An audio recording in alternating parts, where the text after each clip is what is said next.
लेकिन इसी बीच राजभवन से एक पत्र जारी होता है कि जो महाविद्यालय और विश्वविद्यालयों में इंटरमीडिएट की पढ़ाई हो रही है वो गलत है, उसे तत्काल प्रभाव से बंद किया जाए। यही नहीं, राजभवन से जारी पत्र में इस शब्द का भी इस्तेमाल किया गया है कि नई शिक्षा नीति लागू होने के बाद महाविद्यालयों में आखिर इंटरमीडिएट की पढ़ाई क्यों हो रही है, कैसे हो रही है, किस परिस्थिति में हो रही है, इसका स्पष्टीकरण मांगा गया है। शिक्षकों को यह एक आशा थी कि राज्य सरकार राजभवन जाएगी और फिर से एक समय मांगेगी कि जो इस 2025 में दाखिला लेना, इस साल दाखिला लिया जाए, अगले बार से इसको पूरी तरह से बंद किया जाएगा, जो चरणबद्ध तरीके से करना था। लेकिन इस बीच राज्य सरकार ने महाविद्यालय और विश्वविद्यालयों में दाखिला लेने के लिए इंटरमीडिएट में कोई प्रयास नहीं किया, अलग अलग भाषाओं में पढ़ाई करा रहे। बहुत दुर्भाग्य है कि राज्य में क्षेत्रीय भाषा के एक भी शिक्षक नहीं है। आप अलग अलग नियुक्तियों में शैक्षणिक भाषा, जो स्थानीय भाषा है उसकी बात करते हैं। आपके स्कूल में, +2 स्कूल में उस भाषा के शिक्षक ही नहीं है। आप इंटरमीडिएट में कंप्यूटर साइंस है, कहीं भी किसी स्कूल में कंप्यूटर शिक्षक नहीं है, क्या तत्काल नियुक्ति हो पाएगी? अंग्रेजी के शिक्षक नहीं है, पॉलिटिकल साइंस के शिक्षक नहीं है। इंटरमीडिएट यानी जहाँ अलग अलग संकाय में पढ़ाई होती है, स्कूली पढ़ाई नहीं है, तो संकाय के शिक्षक पॉलिटिकल साइंस के नहीं है, साइकोलॉजी के नहीं है, सोशियोलॉजी के शिक्षक नहीं है। झारखंड के राज्यपाल का एक आदेश और राज्य के करीब 1000 शिक्षक और शिक्षा के क्षेत्र में काम कर रहे कर्मचारी पूरी तरह से बेरोजगार। सवाल सरकार पर, सवाल इस व्यवस्था पे। आखिर क्या ये आदेश था जिसकी वजह से कल तक जो शिक्षक महाविद्यालय में अपनी सेवाएं दे रहे थे आज वो बेरोजगार हो गए? हमारे साथ इस मुद्दे पर बात करने के लिए विकास श्रीवास्तव मौजूद हैं, वरिष्ठ पत्रकार हैं। उनसे सीधा जुड़ेंगे और समझने का प्रयास करेंगे कि राज्यपाल का ये क्या आदेश था और आखिर ये क्यों करना पड़ा, और इसके बाद आगे इस पूरा जो प्रकरण है, ये पूरा जो आदेश आया है, उसके बाद शिक्षा व्यवस्था पर क्या असर पड़ेगा। विकास, क्या आदेश था जिसकी चर्चा आज दिन भर चल रही है? देखिए, आप इस मुद्दे पर बात कर रहे हैं नई एजुकेशन पॉलिसी, नई शिक्षा नीति 2020 जो पूरे देश भर में लागू है, जो 2022 में लागू किया गया। देश के विभिन्न राज्यों में यह इसे लागू किया गया, झारखंड में भी इसको लागू करना था।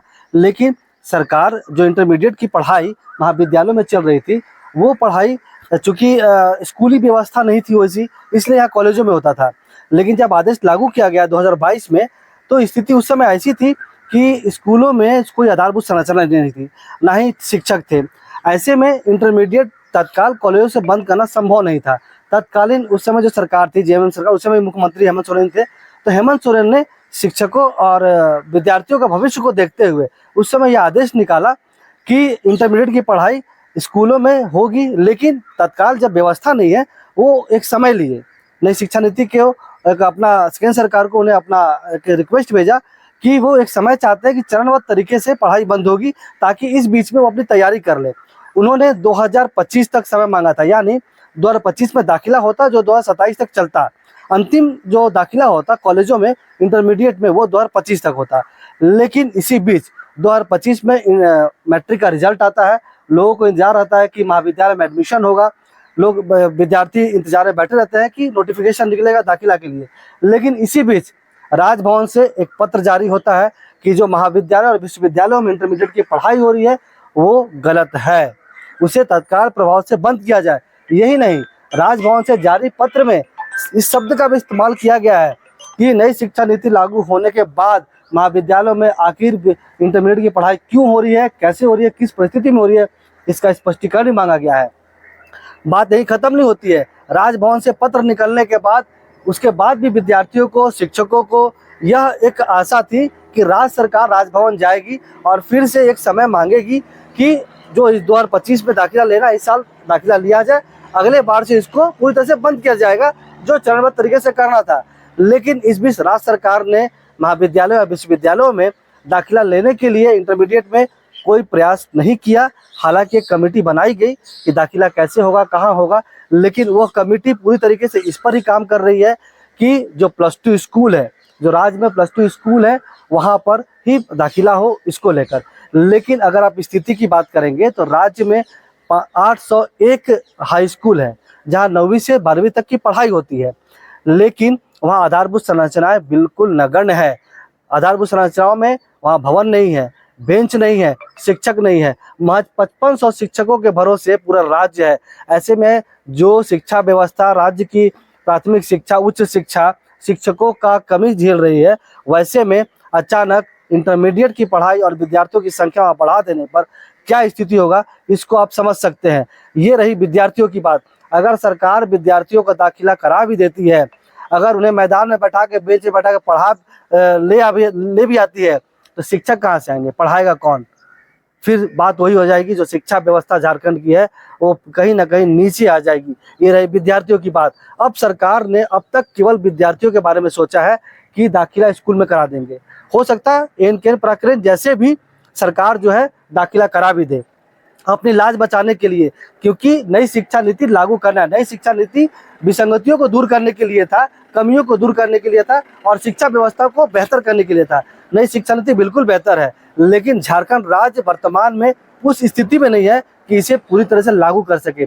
लेकिन अगर इस बीच वो अपने लाज बचाने के लिए कि जो समय लिए थे, हम बच्चों का दाखिला +2 स्कूल में करा रहे हैं, लेकिन ऐसे में अब तक सरकार जो बेरोजगारी दूर करने की बात करती है, जो रोजगार देने की बात करती है, वह सरकार अब तक इन इंटरमीडिएट में पढ़ा रहे शिक्षकों को और काम कर रहे कर्मचारियों के बारे में कुछ नहीं सोची है। क्योंकि अब तक उन्हें कुछ दिख नहीं रहा है शिक्षकों को और कर्मचारियों को, जिनकी मांग, समायोजन की मांग पिछले 3 वर्षों से चल रही है। क्योंकि 3 वर्ष पहले ही ये नियम लागू हो चुका था कि इंटरमीडिएट की पढ़ाई बंद होगी।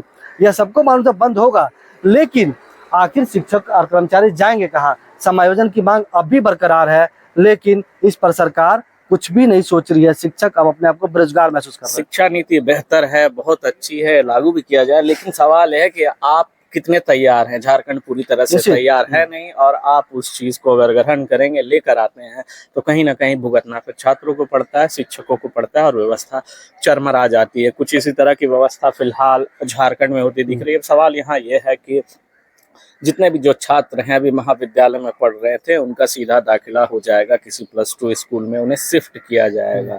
यही बात तो सरकार के आदेश में आई है। यहाँ सबसे बड़ी बात ये भी एक निकल कर आती है कि जो महाविद्यालय की पढ़ाई होती है और स्कूल की पढ़ाई होती है, इन दोनों के बीच में जो पुल का काम करता है वो करता है इंटरमीडिएट यानी +2 की जो शिक्षा है। ऐसे में उस तरह के शिक्षक क्या +2 स्कूल में, हाई स्कूल में है? क्योंकि हाई स्कूल के शिक्षक ही संभवतः अब +2 के बच्चों को पढ़ाएंगे।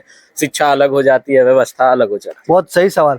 शिक्षक जिसके भरोसे छात्र हैं, और शिक्षक मतलब केवल दाखिला कराना शिक्षा नहीं होता है कि हम स्कूल में दाखिला करा दिए। स्कूल में आधारभूत संरचनाएं जो होती है, बिल्डिंग और भी तमाम चीज़ें जो है, या जो सुविधा की चीज़ है, वो अलग चीज़ है, लेकिन सबसे जरूरी थी है शिक्षा के लिए शिक्षक।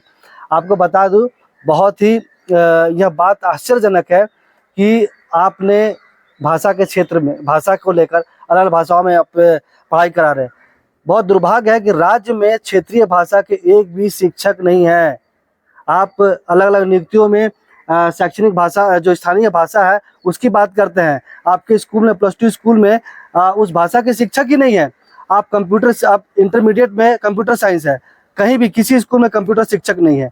क्या तत्काल नियुक्ति हो पाएगी? अंग्रेजी के शिक्षक नहीं है, पॉलिटिकल साइंस के शिक्षक नहीं है। इंटरमीडिएट यानी जहाँ अलग अलग संकाय में पढ़ाई होती है, स्कूली पढ़ाई नहीं है, तो संकाय के शिक्षक पॉलिटिकल साइंस के नहीं है, साइकोलॉजी के नहीं है, सोशियोलॉजी के शिक्षक नहीं है, अंग्रेजी के शिक्षक कम है, कंप्यूटर साइंस, जब बच्चे आज के डेट में कंप्यूटर लेके पढ़ते हैं, कंप्यूटर के शिक्षक नहीं है, केमिस्ट्री के शिक्षक नहीं है। तो जब जीव विज्ञान या मैथ्स के पढ़ाई करेंगे बच्चे, या कंप्यूटर साइंस की पढ़ाई करेंगे, उनको पढ़ाएगा कौन? दाखिला तो आप ले लेंगे, लेकिन बच्चे पढ़ेंगे किससे? सवाल यह है कि सरकार ने जो भी किया, शिक्षा नीति का एक दबाव है कि आपको ये लागू करना है, उसके तहत किया। सरकार के पास फिलहाल इसको लेकर के कोई तैयारी नहीं। अब विकल्प क्या है, क्या हो सकता है? देखिए, मुझे ये लगता है कि सरकार को ये प्रयास करना चाहिए कि अगर वो विद्यार्थियों का भला चाहती है, आप नई शिक्षा नीति लागू कीजिए, क्योंकि इसको एक अलग सोच के साथ बनाया गया है, बहुत बेहतर है। इसमें कई ऐसी चीज़ें हैं जो शिक्षा व्यवस्था को सुधार कर सकती है, और जो 9वीं से 12वीं तक एक जगह पढ़ाई कराना है, ये अच्छी सोच है।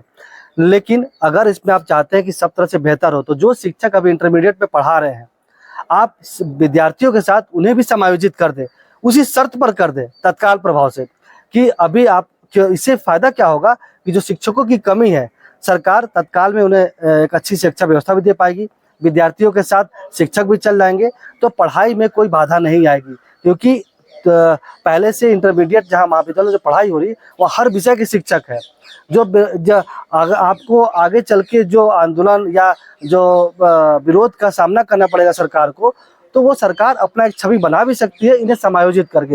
ये एक रास्ता सरकार के पास है।